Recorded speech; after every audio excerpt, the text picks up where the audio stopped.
Hey there. In this video, I'm going to compare the Dyson v12 with the Philips 8000, and we're going to look on what are the main differences.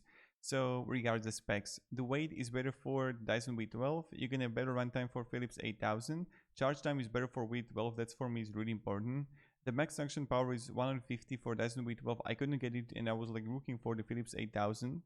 So they got like the free suction nozzle there, but I don't know regards the power which one is better in this regard. So I'm choosing Dyson v12. Dustbin volume is better for Philips, so you're gonna get more there. The battery life is the same. Then the battery voltage I don't have for the Dyson there.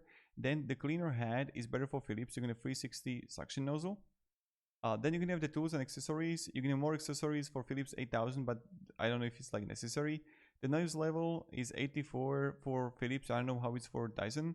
Then you're gonna have filtration system. You're gonna have better for Dyson with 99% filtration.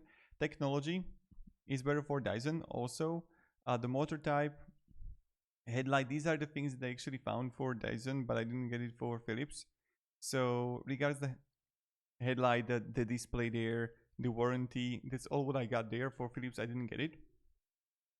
So regards there's important things here. The weight is better for Dyson, charge time also, but you're gonna have write time is going to be better for Philips, but there's like 10 minutes.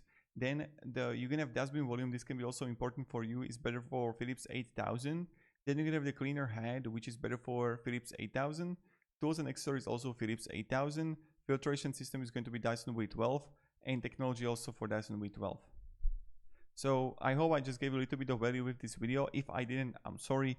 I just like to make this. So have a great day and goodbye.